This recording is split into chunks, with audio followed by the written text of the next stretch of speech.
ரொம்ப டயர்டா இருக்கு. இயற்கையான டேட்ஸ், பாதாம், பிஸ்தா, கேஷு அண்ட் ஹனி கொண்டு தயாரிக்கப்பட்ட லயன் டேட் நட் பைட்ஸ். இனிமே கண்ணை மூடிட்டு கடலை எண்ணெய் வாங்கலாம். ஏன்னா மந்த்ரா கடலை எண்ணெய் இதயத்தின் தயாரிப்பு. வறுக்க, பொரிக்க, ஏன் எல்லா சமையலுக்கும் மந்த்ரா தான். மந்த்ரா கடலை எண்ணெய், அபார ருசி, ஆரோக்கியமான உடல் நலம்.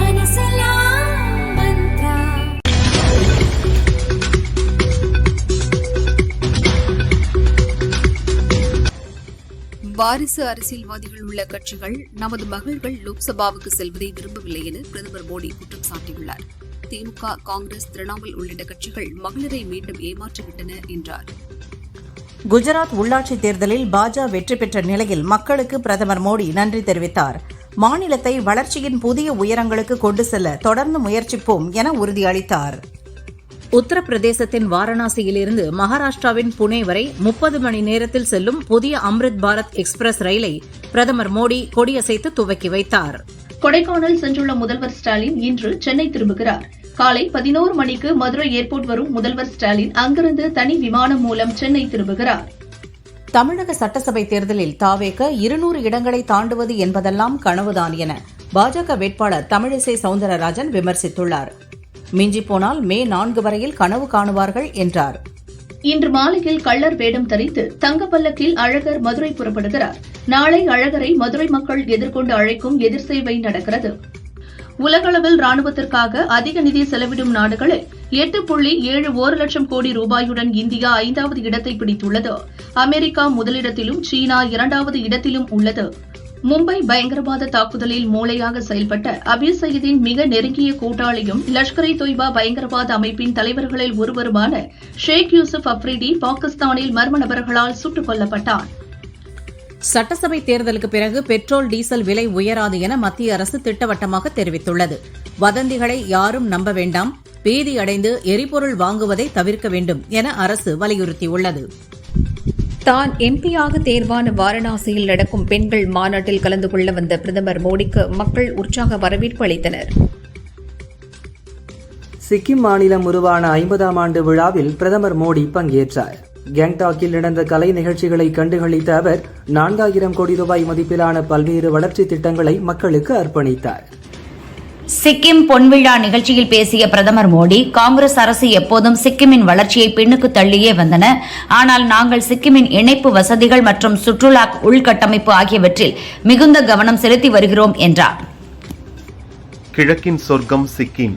ஒரு புதிய உணர்வு, மகிழ்ச்சி, எங்கும் நிறைந்திருந்த பண்டிகை சூழலை கண்டு நான் வியக்கிறேன்.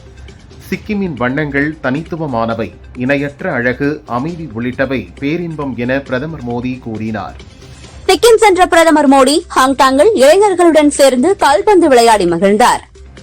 இனிய காலை பொழுதில் கேங்டாக்கில் இளம் நண்பர்களுடன் கால்பந்து விளையாடுவது போன்ற மகிழ்ச்சியான ஒன்று வேறு எதுவுமில்லை. இந்த கால்பந்து பயிற்சி உத்வேகமும் புத்துணர்ச்சியும் அளித்தது என பிரதமர் மோடி கூறியுள்ளார்.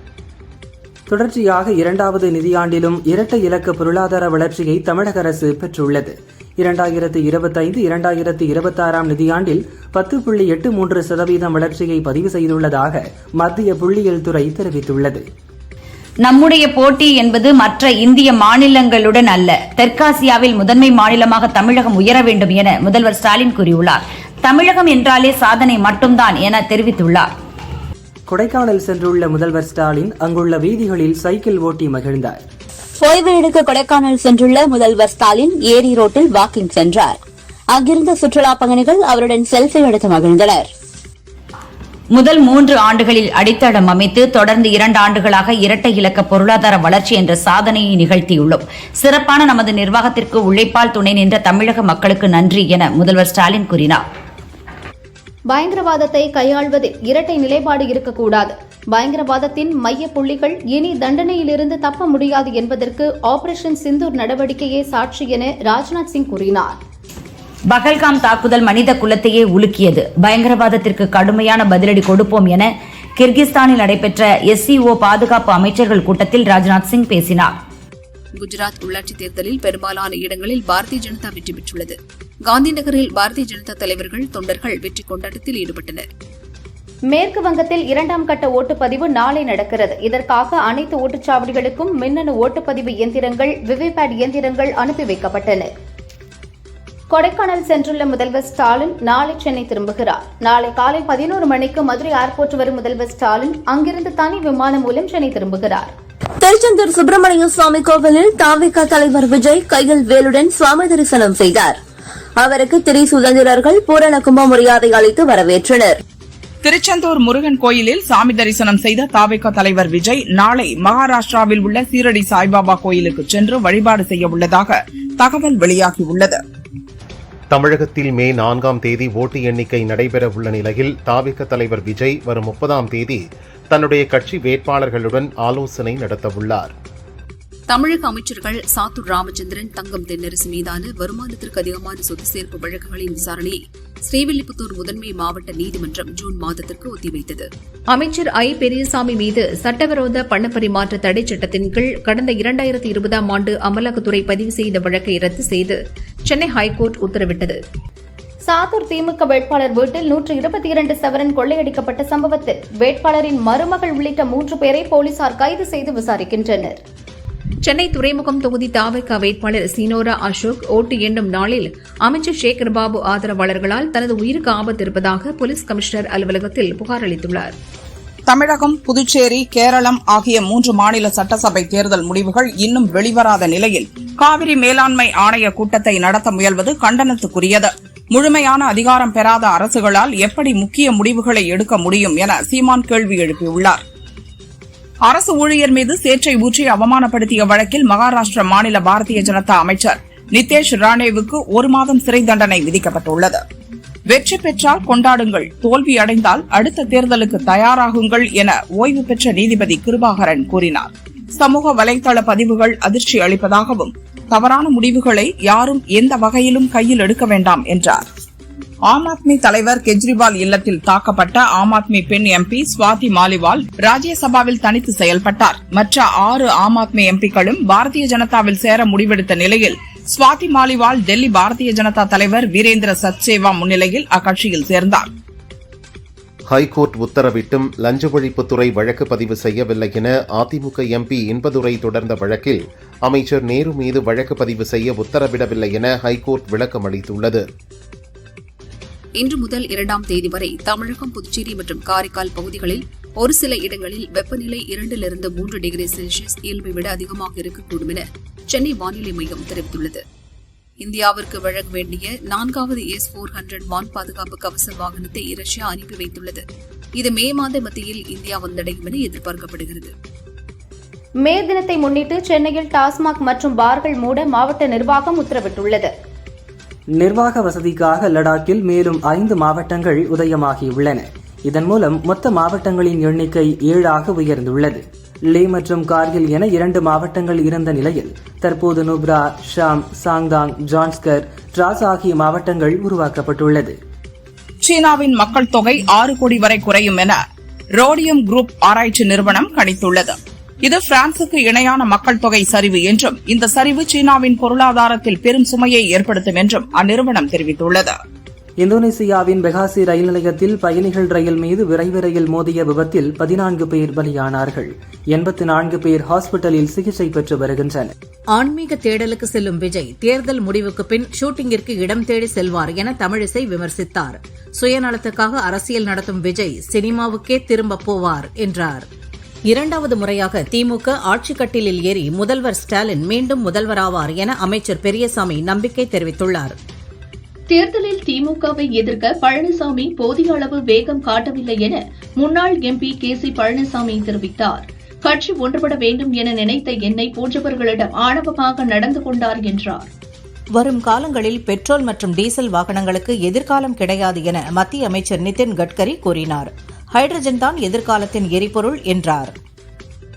நாட்டின் முதல் ஹைட்ரஜன் ரயிலை இயக்குவதற்கான இறுதிக்கட்ட பணிகள் தீவிரமடைந்துள்ளது.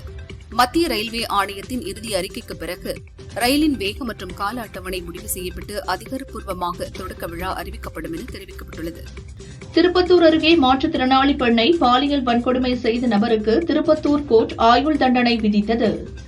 தேனி மாவட்டம் சீலையம்பட்டியில் ஆம்னி கார் கவிழ்ந்து விபத்துக்குள்ளானதில் திருப்பூரைச் சேர்ந்த 6 வயது சிறுமி சம்பவ இடத்திலேயே இறந்தார்.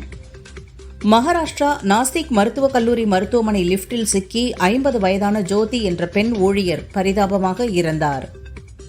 மேற்காசிய போர் எதிரொலியால் பெட்ரோலியம் ஏற்றுமதி செய்யும் நாடுகள் அமைப்பிலிருந்து வெளியேறுவதாக ஐக்கிய அரபு அமீரகம் அறிவித்துள்ளது. மெகா ஊழல் மற்றும் பண மோசடி வழக்கில் பிரதமர் ஷாபாஸ் ஷெரீஃபின் மகள் ராஃபியா இம்ரான் மற்றும் அவரது கணவர் இம்ரான் யூசுப் ஆகியோருக்கு பாகிஸ்தான் நீதிமன்றம் ஜாமீன் வழங்கியது. தாங்கள் நினைத்த கட்சி வெற்றி பெற்றால் கொண்டாட வேண்டும், இல்லை என்றால் அடுத்த தேர்தலுக்கு தயாராக வேண்டும். அதுதான் சரியான சகஜ நிலை என இளைஞர்களுக்கு ஓய்வு பெற்ற நீதிபதி கிருபாகரன் அறிவுறுத்தியுள்ளார். ராமநாதபுரம் மாவட்டம் ஏர்வாடி தர்காவில் 852ஆம் ஆண்டு சமூக நல்லிணக்க சந்தனக்கூடு திருவிழா கொடியேற்றம் விமர்சையாக நடந்தது.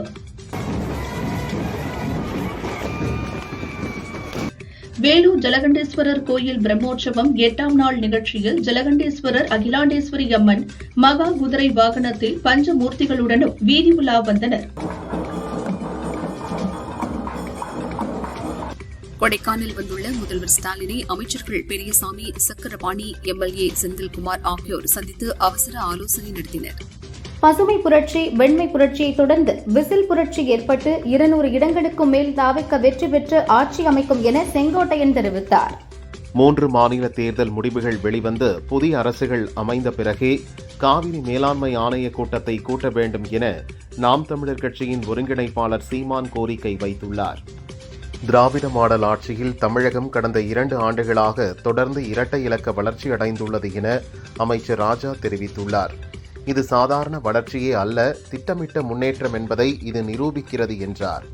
தருமபுரியில் பெண்கள் மதுக்கடைகளை சூறையாடியது திமுக ஆட்சியில் சட்டவிரோத மது விற்பனை தலைவிரித்தாடுவதற்கு சான்று என அன்புமணி கூறினார். சென்னையில் இருந்து பெங்களூருக்கு வெறும் 73 நிமிட பயணத்தில் செல்லும் வகையிலான நாட்டின் 2வது புல்லட் ரயில் திட்டம் விரைவில் தொடங்கும் என்று மத்திய ரயில்வே அமைச்சர் அஸ்வினி வைஷ்ணவ் கூறியுள்ளார். இந்தியாவின் முன்னணி விமான நிறுவனங்களான ஏர் இந்தியா, இண்டிகோ மற்றும் ஸ்பைஸ்ஜெட் ஆகியவை கடும் நிதி நெருக்கடியில் சிக்கியுள்ளன. சர்வதேச போர் சூழலால் எரிபொருள் விலை உயர்ந்துள்ளதே இதற்கு காரணம் என கூறப்படுகிறது. மேற்கு வங்கத்தில் நாளை 2ஆம் கட்ட ஓட்டுப்பதிவு நடைபெற உள்ளது. இந்நிலையில் பாரதிய ஜனதா மற்றும் திரிணாமுல் காங்கிரஸ் தொண்டர்களிடையே பல்வேறு இடங்களில் மோதல் நடந்தது. போலீசார் கட்சியினரை கலைந்து போகச் செய்தனர். கணக்கு வைத்திருப்பவர் நேரில் வந்தால்தான் பணம் எடுக்க முடியும் என வங்கி அதிகாரிகள் பிடிவாதம் காட்டியதால் சகோதரியின் உடலை தோண்டி எடுத்துக்கொண்டு வந்த நபரால் பரபரப்பு ஏற்பட்டது. சகோதரி இறந்ததை நிரூபிக்க தெரியாமல் அவர் இந்த செயலை செய்ததாக போலீசார் தெரிவித்தனர். போதைப்பொருள் வழக்கில் தேடப்பட்டு வந்த தாதா தாவூத் இப்ராஹிமின் நெருங்கிய கூட்டாளியான சலீம் டோலார் துருக்கியின் இஸ்தான்புல் நகரில் கைது செய்யப்பட்டு இந்தியாவுக்கு நாடு கடத்தப்பட்டார். திருப்பதி ஏழுமலையான் கோவிலில் துணை ஜனாதிபதி CP ராதாகிருஷ்ணன் சுவாமி தரிசனம் செய்து வழிபட்டார். ஆந்திராவின் விசாகப்பட்டினத்தில் கூகுள் கிளவுட் இந்தியா AI மையத்திற்கு அம்மாநில முதல்வர் சந்திரபாபு நாயுடு அடிக்கல் நாட்டினார். இந்நிகழ்ச்சியில் மத்திய தகவல் தொழில்நுட்பத்துறை அமைச்சர் அஸ்வினி வைஷ்ணவும் கலந்து கொண்டார். கரூர் புகழூர் நாலுபரப்பு மாரியம்மன் கோயிலில் சித்திரை திருவிழா வெகு விமரிசையாக நடைபெற்றது. ஆயிரக்கணக்கான பக்தர்கள் உச்சி வெயிலிலும் பூக்குழி இறங்கி நேர்த்திக்கடன் செலுத்தினர்.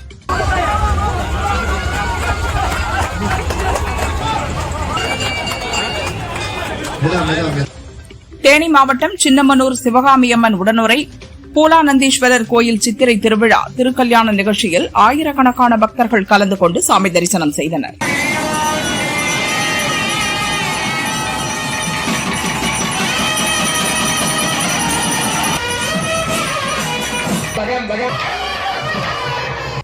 திருப்பூர் அவினாசியில் உள்ள அவினாசி லிங்கேஸ்வரர் கோயில் சித்திரை தேரோட்டம் கோலாகலமாக நடந்தது. திரளான பக்தர்கள் சாமி தரிசனம் செய்தனர்.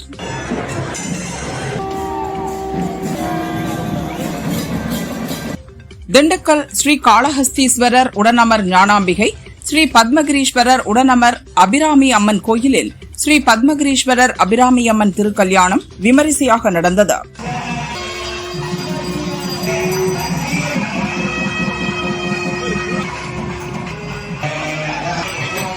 தேனி அல்லி நகரத்தில் உள்ள கன்யகா பரமேஸ்வரி அம்மன் கோயிலில் மீனாட்சி சுந்தரேஸ்வரர் திருக்கல்யாணம் வெகு விமர்சையாக நடந்தது. திரளான பக்தர்கள் பங்கேற்று சாமி தரிசனம் செய்தனர்.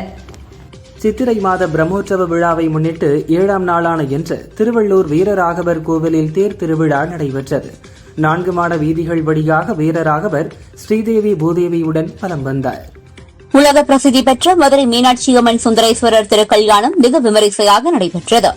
வேத மந்திரங்கள் போத பவளிக்கணிவாய் பெருமாள் தாரை வார்த்து கொடுக்க பக்தர்களின் வாழ்த்தொழி விண்ணை முட்ட மீனாட்சி அம்மன் கழுத்தில் வைரக்கல் பதித்த தங்க திருமங்கல்யம் அணிவிக்கப்பட்டது.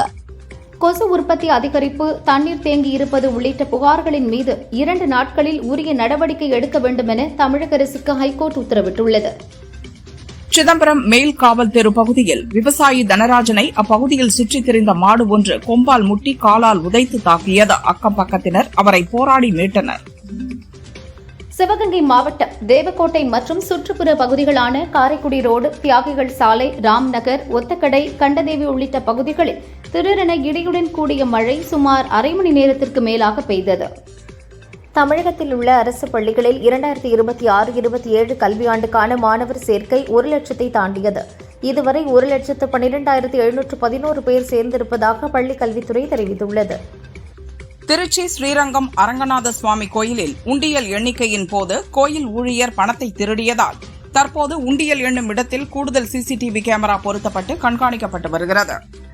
வளிமண்டல காற்றழுத்த தாழ்வு பாதை காரணமாக தமிழகத்தின் பல்வேறு இடங்களில் மே 4ஆம் தேதி வரை மிதமான மழைக்கு வாய்ப்பிருப்பதாக சென்னை வானிலை ஆய்வு மையம் தெரிவித்துள்ளது.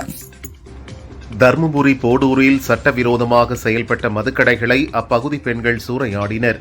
அங்கு மது விற்பனை செய்த பெண் உள்பட 3 போலீசார் கைது செய்தனர். தர்மபுரி பாலக்கோடு அருகே உள்ள ஊராட்சி ஒன்றிய நடுநிலைப் பள்ளியின் சுற்றுச்சுவர் இடிந்து விழுந்ததில் 3 வயது சிறுமி காயமடைந்தார்.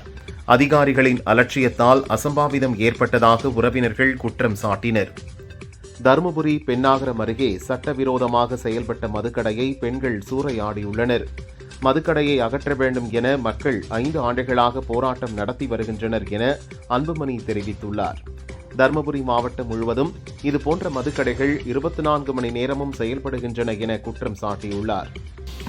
விழுப்புரம் மாவட்டம் திண்டிவனத்தில் அரசு பஸ் மீது லாரி மோதிய விபத்தில் 40க்கும் மேற்பட்டோர் படுகாயமடைந்தனர். ஒருவர் உடல் நசுங்கி பலியானார். தமிழகத்தில் நீலகிரி, கோவை, ஈரோடு, சேலம், தருமபுரி, கிருஷ்ணகிரி மாவட்டங்களில் வரும் 30ஆம் தேதி கனமழைக்கு வாய்ப்புள்ளதாக வானிலை ஆய்வு மையம் தெரிவித்துள்ளது. தொடர்ந்து மே 1, 2 நீலகிரி, கோவை, திருப்பூர், திண்டுக்கல், தேனி ஆகிய 5 மாவட்டங்களில் கனமழை பெய்யும். தென்காசி அருகே ஓடும் ரயில் மீது சிலர் கல்வீசி தாக்கியதில் திருநெல்வேலியைச் சேர்ந்த இப்ராஹிம் என்பவரது 4 வயது மகன் காயமடைந்தார். கல்வீசி தாக்கியவர்கள் குறித்து ரயில்வே போலீசார் விசாரிக்கின்றனர். தரமில்லாத கேன்களில் குடிநீர் விற்பனை செய்தால் 5000 ரூபாய் அபராதம் விதிக்கப்படும். ஒரு கேனை 30 முறைக்கு மேல் பயன்படுத்தக்கூடாது. மீறினால் உரிமையாளர்கள் மீது குற்றவியல் நடவடிக்கை எடுக்கப்படும் என உணவு பாதுகாப்புத்துறை எச்சரித்துள்ளது.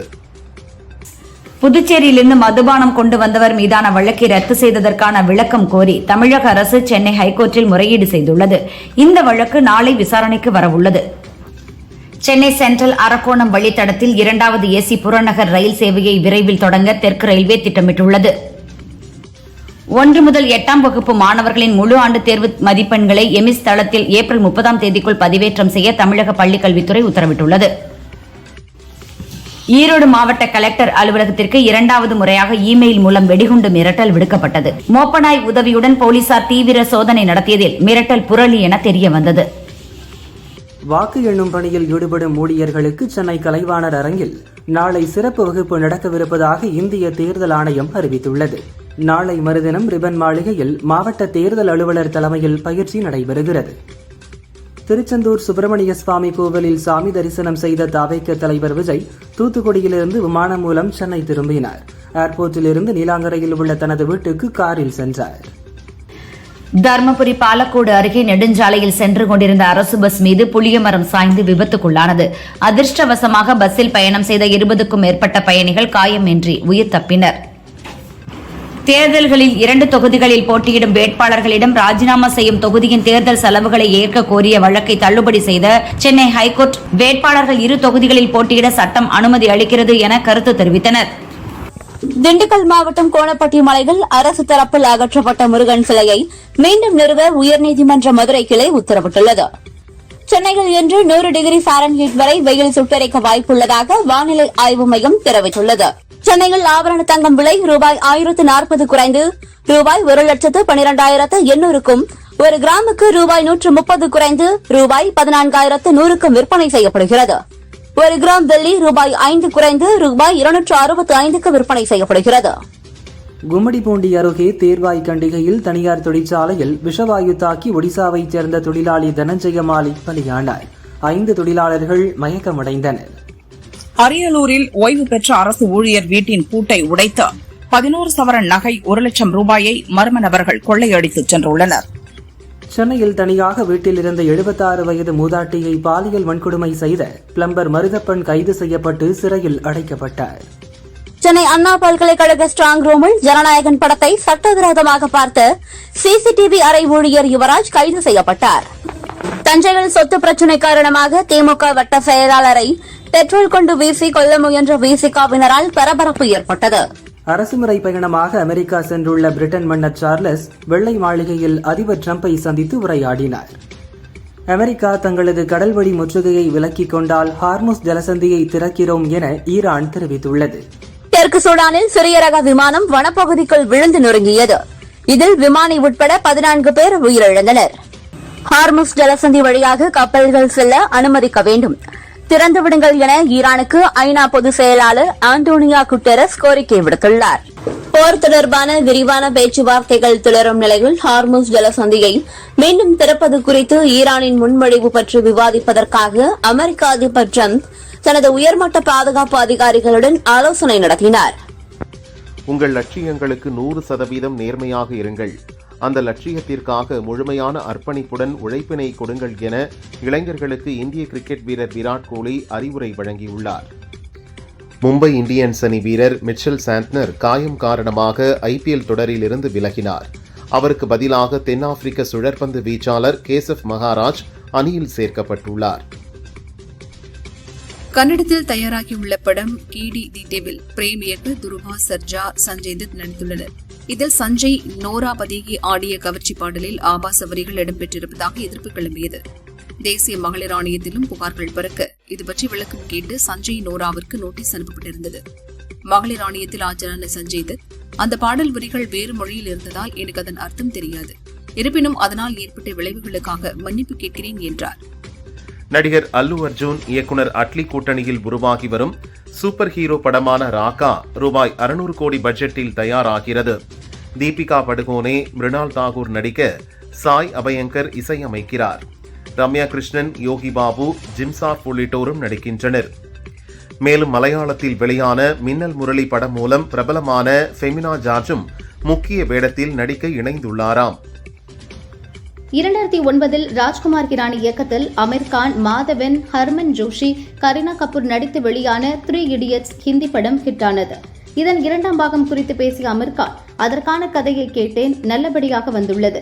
கதையை இறுதி செய்ய பல வேலைகள் உள்ளன.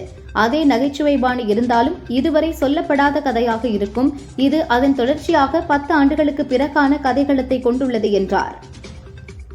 புதுப்படங்கள் 8 வாரங்களுக்கு பிறகான OTT வெளியீடு, நடிகர்கள் வருவாய் பகிர்வு அடிப்படையில் நடிப்பது போன்றவற்றை வலியுறுத்தி மே 2 ஒருநாள் அடையாள வேலைநிறுத்தம் செய்வதாக தயாரிப்பாளர் சங்கம் அறிவித்தது.